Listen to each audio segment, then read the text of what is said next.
This is the Amateur Fanboy Podcast with your hosts, Chase Aguirre and Mike Hurtaza.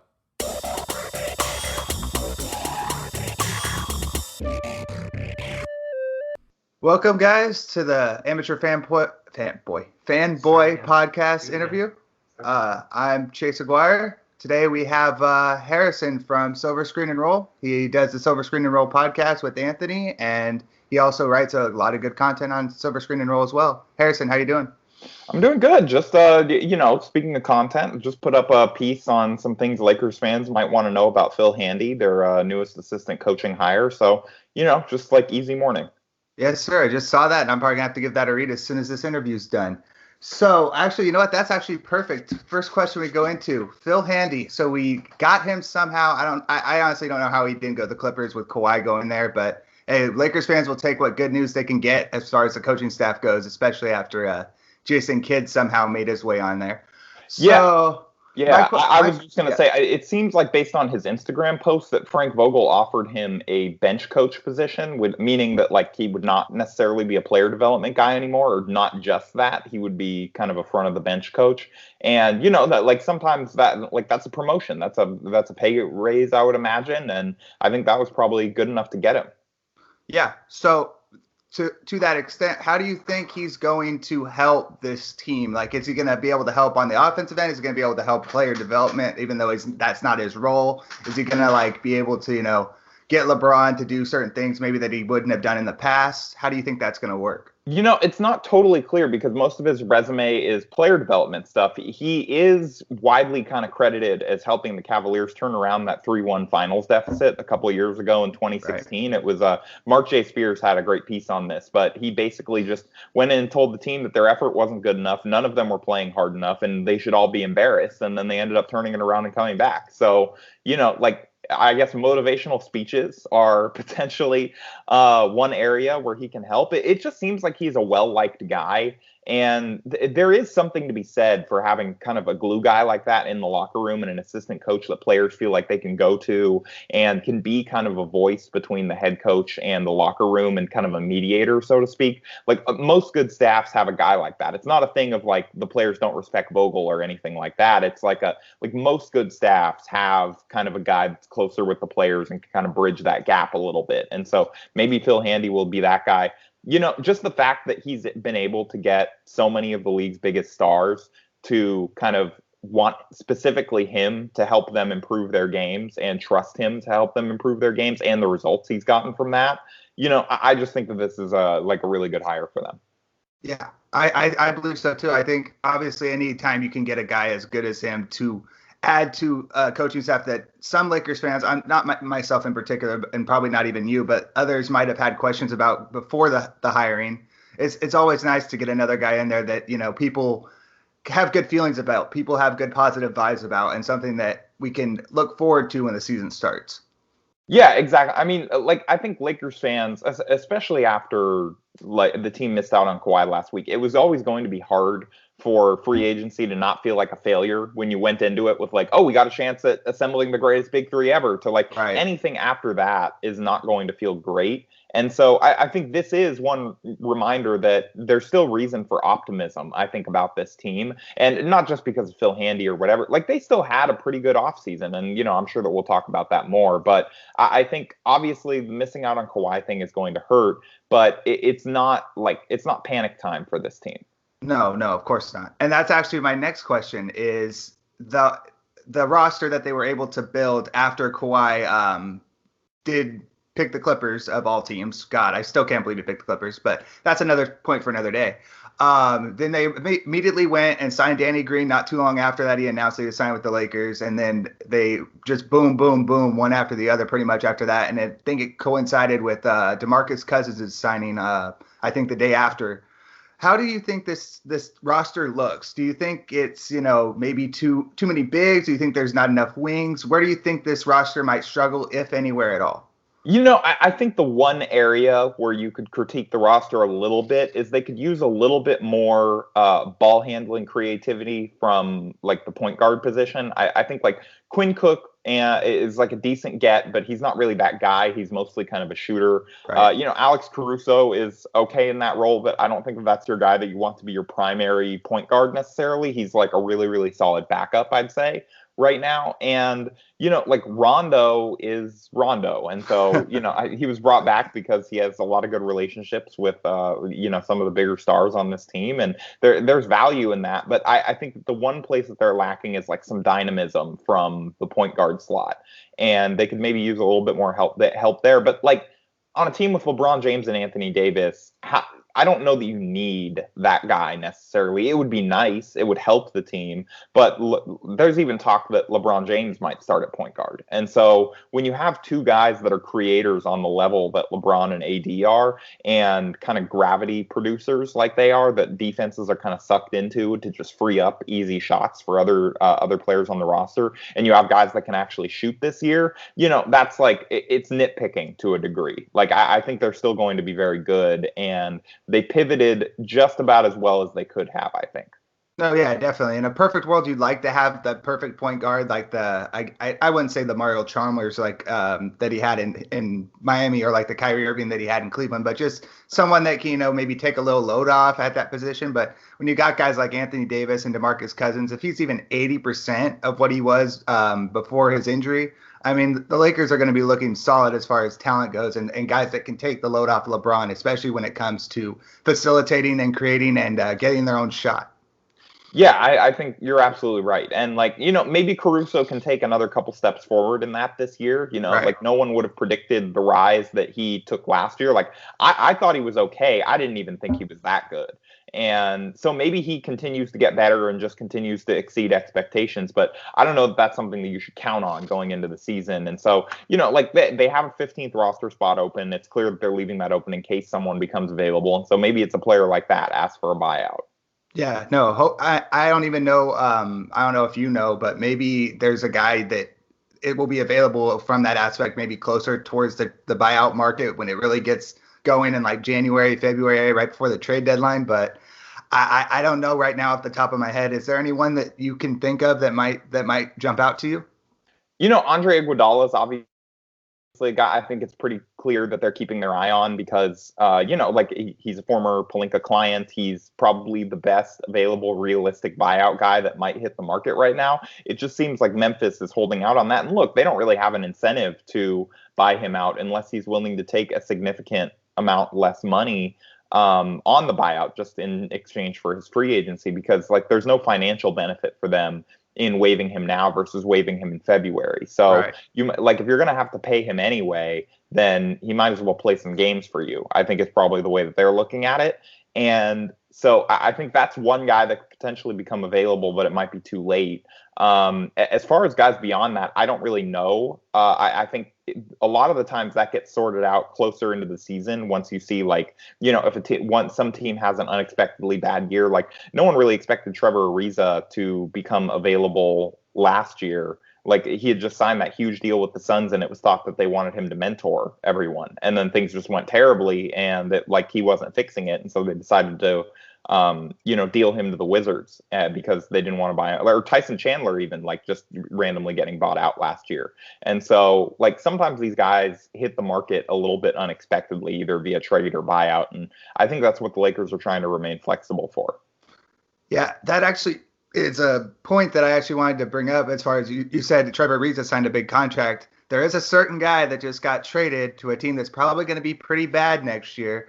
And, he's already being linked to the Lakers because of the LeBron effect, Chris Paul. And I don't know how much we should want that. I don't know if we should want that, especially. Oh, no, you should want that. Chris Paul, like the amount of, and, I've been a part of this. Everyone loves a good Chris Paul joke at this point because he right. He has a Napoleon complex. He's like a little guy and he's angry all the time, and the playoff failures, and it's really easy.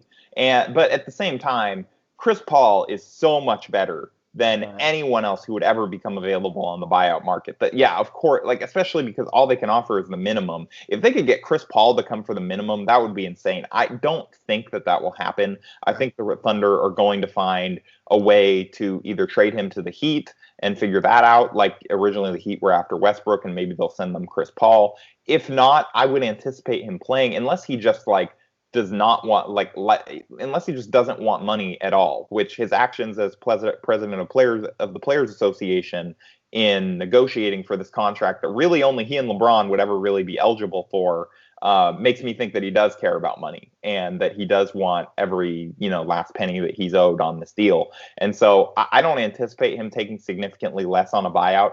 Although I've been joking with people that, we're going to look at the books for Space Jam 2 in a couple of years when they release that stuff. And we're going to find out that it cost $3 billion to make like a movie that made like $500 million. Because like LeBron was just sending, tampering payments to guys in exchange for 30-second cameos. So if LeBron can make it worth his while via Space Jam 2 to give up, $50 million to the Thunder, then, maybe that happens. I do not anticipate that will happen, though. But again, that is something Lakers fans should want. Okay. I just don't think it's real. No, I agree. I was half joking that we probably should want, but yeah, for the veteran minimum, Chris Paul would be an absolute. I mean, that's a steal. I mean, that you can't have a better, I don't think, guy available right now for the minimum other than Iguodala probably than Chris Paul. Even Iguodala is not better. Like he's on a better contract currently, but Chris Paul removed from this contract. Like if we're just evaluating players, Chris Paul's still probably a top 20, top 30 player. Yeah, he gets a lot of flack, but the dude can still ball. Yeah, he just gets hurt all the time. Like that's the downside. But he's still really, really good when he's able to stay healthy. Yeah, no, definitely. So AD's press conference the other day when the Lakers introduced him, he basically sounded like a guy that is focused on winning, and I think that's what all Lakers fans thought was gonna happen. That he was focused on winning, obviously based off some of the stuff he said prior to that. But my question is, should we be worried at all that AD might not resign next year, or do you think it's just a formality that will get worked out by free agency next year?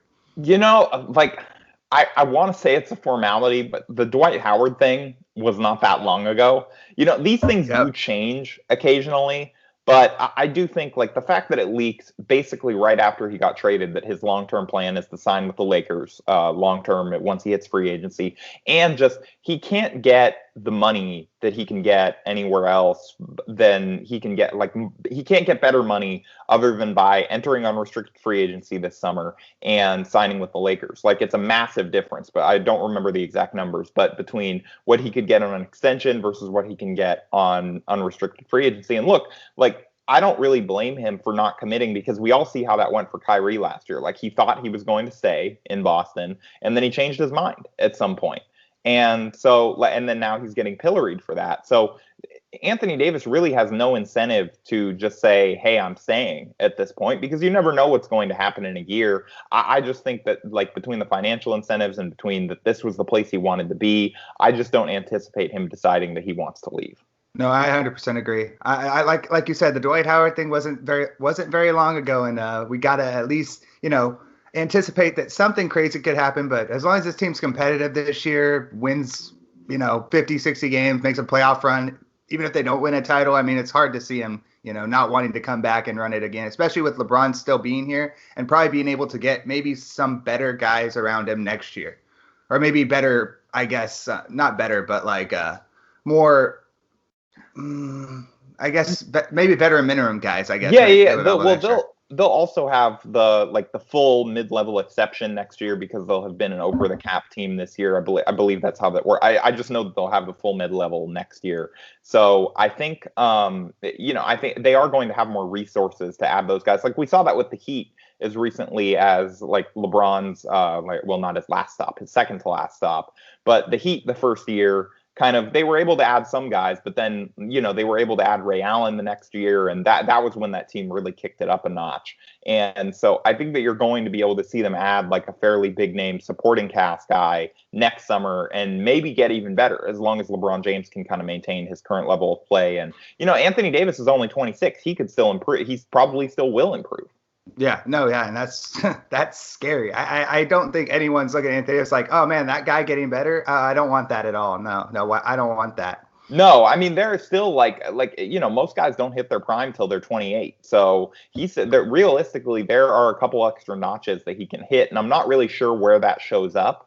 But I do think that we will start to see him improve as long as he stays healthy. I think that's like the only question mark with him and LeBron and after the season LeBron had last year is like the health. But beyond that, like these guys are really good, and Davis should really only be getting better. And as long as LeBron can just kind of continue to be as close to a cyborg as possible and stave off decline, and I think that Davis kind of carrying some of the load will help that, then, there's no reason to believe that this team couldn't be better next year. Like, it's always possible that they aren't, but I think they have a decent chance to be even better next year. Oh, no, I would agree. I would agree. And that actually brings me to my next thing is the whole load management thing. AD said, obviously, in his interview that, oh, no, I'm fine. I'm 26. I'm going to play. But do you think it would behoove the Lakers more to, say, play Anthony Davis, without LeBron a lot more, just so that, he can be the facilitator and give LeBron his rest? And then maybe would minutes with LeBron, sorry, hold on. Sorry about that. Minutes with LeBron maybe not count necessarily as minutes, maybe not hard minutes, because AD and possibly if Boogie's on the floor too can do so much that it allows LeBron to basically do like 10, 15 minutes of basically just chilling. And then you can pay him like a 20, 25 minutes otherwise with the other guys and where he does more. And then it takes off a lot of the workload for him.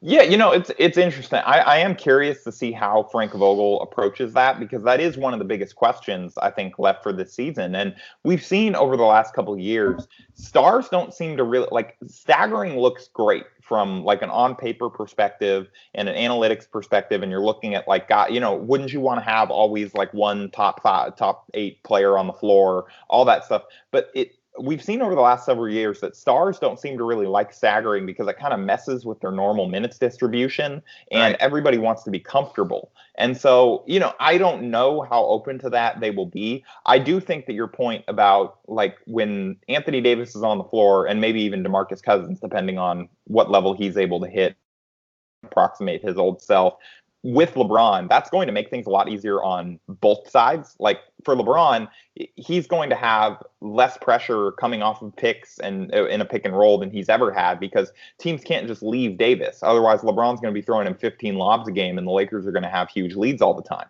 Yeah. And so it's going to be really interesting to watch them share the floor together and how much easier that makes it on both of them. And then for Davis, this is going to be, in theory, the least he's ever had to work to get open, like when he's on the floor with LeBron. And it's one of those things where as great as the parts are, the whole might be even better. And so and especially with, you have guys like Danny Green to space the floor that teams can't just leave. And I think this team is going to be basically impossible to guard offensively. I think the big question mark is defense, but offense, I just don't see how this team really gets stopped consistently. No, I agree with that. And according to some people on Twitter, Danny Green, you could just leave him wide open. Yeah, just leave Danny Green wide open, Yeah, I'm not going to name any names, but I saw someone say that they didn't think Danny Green was that great of a shooter anymore, when literally he had his best shooting year last year. I know that he had struggles in the playoffs, so there is some if we're just taking recency bias or we're looking at the postseason, then yes, he did struggle, but maybe he was a little bit worn down from the season, had some lower extremities injuries that we don't know about. I don't know that. I'm just saying a lot of the times we see that with guys where it affects their shooting, it affects their ability to play at a high level. And that's not to say that won't happen again this year and that there's no chance of that. But I do think that like Danny Green had one of his best seasons ever last year. And I think people are underrating how good of a pickup this is. Yes, they overpaid him, but that doesn't really matter because you aren't going to add to your team, be until 2 summers from now anyway, when potentially LeBron opts out, at least not add in terms of major dollars. And so I think an overpay for a guy, just to get a guy like him to wait and then join a board once you get on Kawhi's decision, is a worthwhile gamble for the Lakers. No, 100% agree. I mean, I don't know too many other guys other than Danny Green that I would have wanted to overpay just a little bit after Kawhi Leonard went off the market. other than Danny Green. Yeah, and this is where, in my opinion, I think, like, I'm not saying, like, we should go back to the dark ages and no one should know how much any player is making or anything like that. But I do think that this is one area where all of us knowing how much every single guy makes and starting to understand, what percentage of the cap is that? How much cap room does that leave you with? And just, like, a value. I think it's led to... We've skewed too far towards evaluating guys based on contracts. Yes, contracts are important, but there's also context. And for this Lakers team, Danny Green at $15 million makes sense because you weren't going to get Danny Green for $10 million.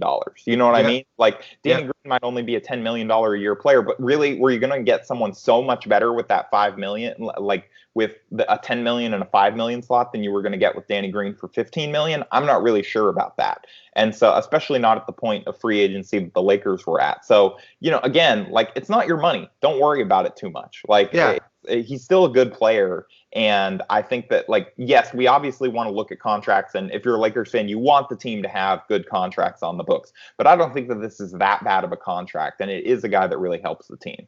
No, yeah, and most of them are all 2-year contracts, other than Anthony Davis for now, and then LeBron obviously I guess is on a 2-year contract by technicality standpoint, but everyone signed for the most part other than Cousins was a 2-year contract, and that'll just free up more money in 2021 when you got Giannis Antetokounmpo and other guys that you can throw the money at or try to make a run at. And we'll obviously get there when we get there. This free agency took a lot out of us. We don't want to think too much of that, right? Yeah, it was Kyle Goon of the OC Register was tweeting about, like, how coincidentally Giannis is a free agent in 2021 and Rob's talking about cap space for them.